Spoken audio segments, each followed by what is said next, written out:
Hey guys, what's going on? It's Eli back with another review video, and yes, that's right. Finally, up to reviewing this. And with me, of course, Little Blue. Yes, sir. Yep, and that's right. We are reviewing what really kicked it off, like, once again, for doing movie adaptations of comics, superhero comics from Marvel and DC. And with Marvel, of course, we are, in fact, reviewing X-Men from 2000. And just to quickly mention this, a bit of brief history, because you know what? It was up to that point when, in the late 90s, just, I guess, yeah, comic book adaptations, to movies, just were not really doing so great. You know what I'm saying? Of course, we had the last two Batman films directed by Joel Schumacher, if you get what I'm going with. I follow you. Yeah. So let me say this about X-Men. Yeah. A lot of the comic book heroes that I've watched movies, the Marvel movies, with Captain America, Thor, the Avengers, Iron Man, all of that. These were comic books I read as a kid growing up, mainly Iron Man and Captain America, Right. and of course the Batman. But the one comic that I never got into, never picked up a copy of it. I think somebody gave me one once, and I started reading it, and I just couldn't get interested in it at all, was X-Men. Right. And when the movie came out at the theaters, I was not interested in seeing it at all. It just didn't. I wasn't interested.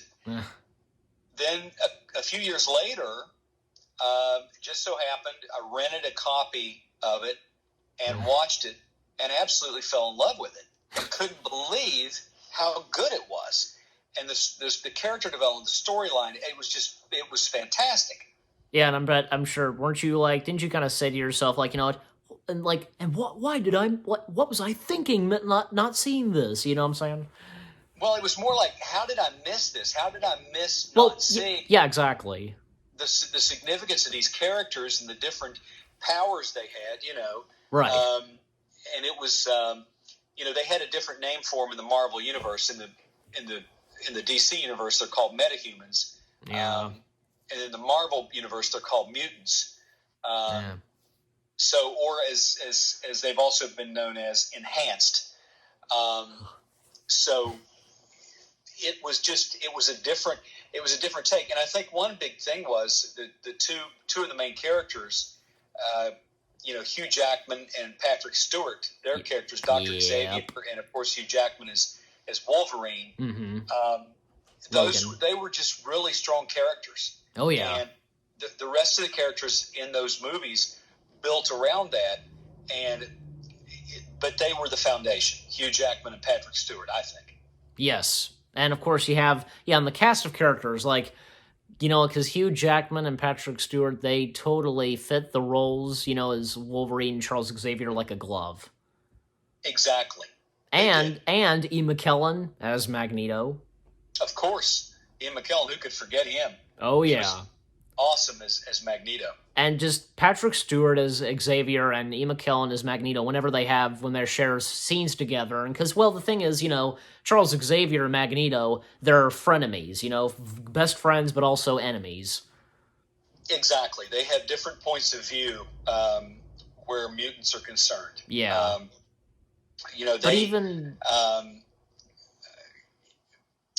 Yes. Charles Xavier wants to, on the one hand, he wants to, he wants to try and bridge a gap between, normal humans and the mutants. Right. And handle it from a diplomatic point of view, Ian McKellen's Magneto, his character, he just wanted, he felt like that the mutants were far superior human beings, right. And, to heck with everybody else, Right. Right. And also, because, but even though they had their different opinions and such, but you know what, they were still best friends. Exactly. Yeah, and the other characters like what about say from Cyclops, Storm, and Rogue, the others, and So Jean. yes, so many unique characters, and Jean was her character was so powerful. She was probably the most powerful X-Man of all. Yeah, You know, um, but you had such diversity in their talents, in their powers, and that's what really, that all of those combined forces, it created the X-Men, and right, they were just unstoppable. right, yeah, yep, and no, go ahead. Were you gonna say something But I was else? going to say that they all worked together as a team, you know, and they would capitalize on each other's strengths to to do the things they did, when they fought the bad guys. Right, right. And the others like, oh yeah, the other villains that are with, Magneto, of course, like Mystique, Sabretooth, and the Toad. Yes, yes, Yeah. You remember who was the Toad, right? oh yes, It was Darth Maul himself.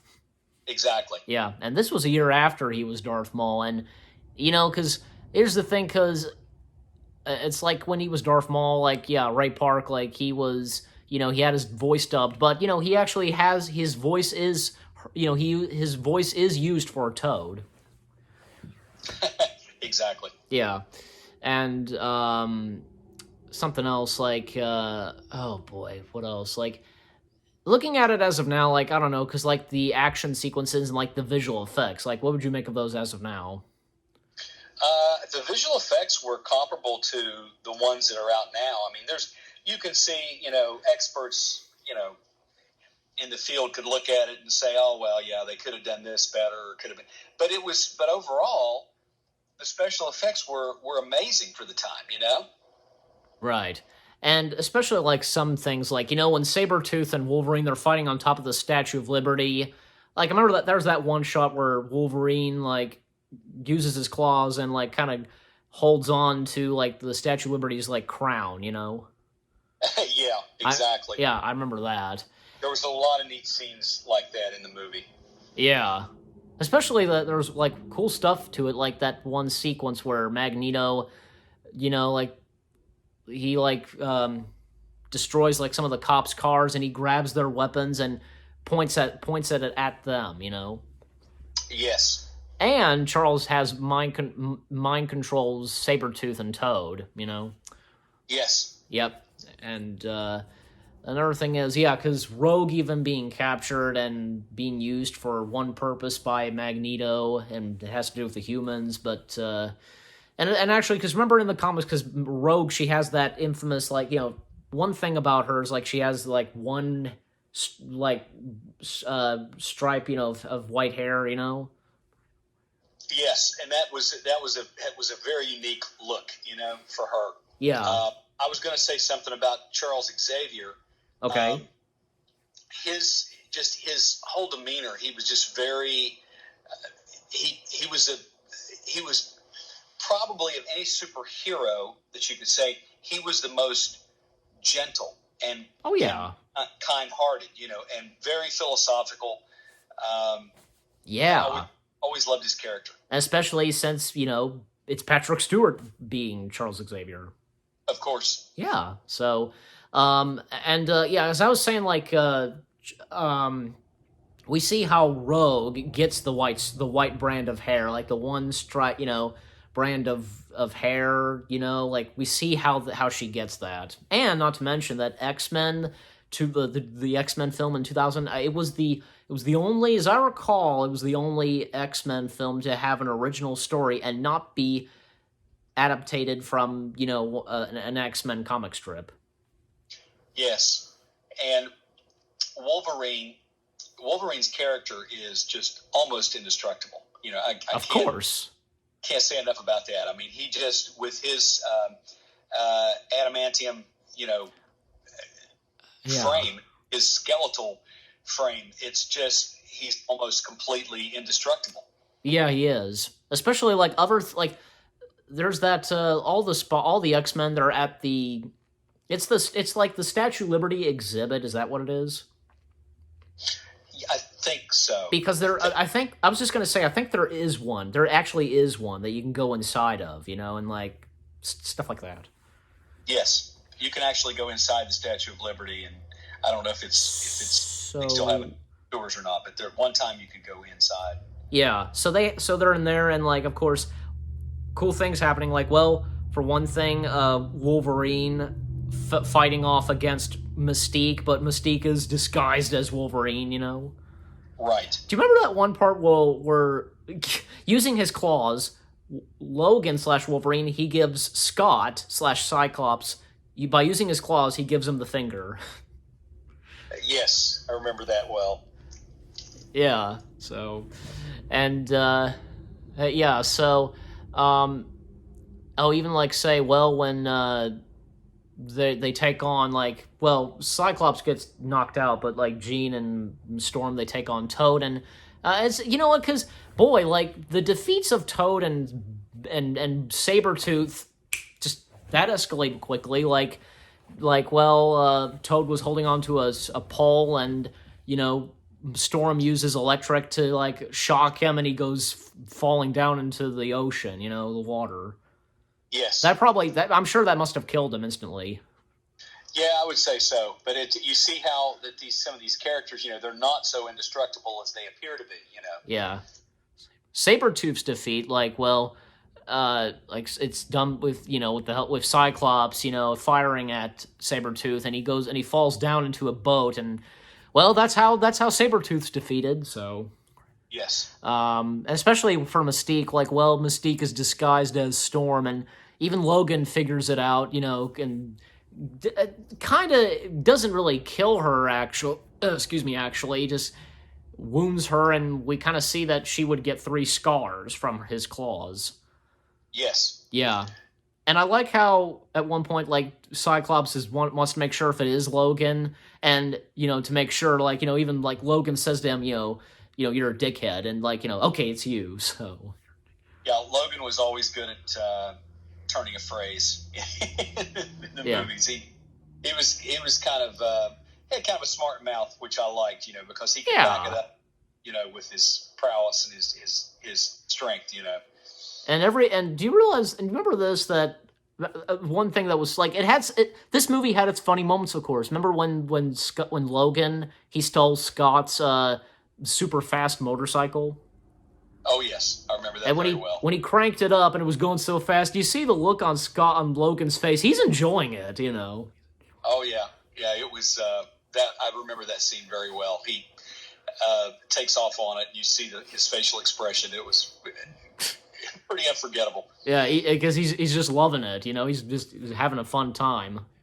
Kind of reminds me of that scene, the last scene from. I can't remember which Harry Potter movie it is, but the final scene you see, I think it's Prisoner of Azkaban, when he flies off on that. Yes, it's that room, and that freeze frame, where he's woohoo, Yeah, ha ha ha. Yeah. Exactly. This is what it reminds me of. Yeah, something like that. Yeah. And did you know about this? Because I feel like mentioning this. If you've seen this blooper, right up to the part where Logan fights off against Mystique disguised as in the form of Logan, and as they're saying wait, and when like Cyclops, Storm, and Jean, they're like gonna like take on Mystique, but like, well, both Logan and Mystique say wait. But if you've seen this blooper, some crew member, I guess, of the X-Men, of some crew member of X-Men was dressed, like, showed up, like, and was dressed as Spider-Man. Yes. Do you remember that? Do you know what I'm talking about? Yeah, it was a blooper. It was really funny. They played a trick on him, and yeah, he's sneaking up. He's like coming up behind him, and Cyclops, the actor who plays Cyclops, says, "Hey, you're in the wrong movie," or something like that. Yeah, well, Spider-Man says that I am completely in the wrong movie. Yeah, and Cyclops kind of chases him, yeah. But I think, I kind of read this, that Bryan Singer, the director of the film, Bryan Singer, he had a crew member, like, dress up as Spider-Man, and because, as you said, like, they were that it was a prank on them. Yeah, exactly. Yeah, but Pretty funny, actually. yeah, and like the epilogue to it, because at the Xavier School, and also like that last sequence where Magneto he's in his prison cell, and we see Magneto and Charles they're playing chess. So, oh, well, anyways, sorry about that, guys. I think we kind of lost him we're losing him for a second, but as I was saying, like the X-Men, they're playing chess, and they and like that's the last sequence where they are playing chess and they have a little conversation, and just because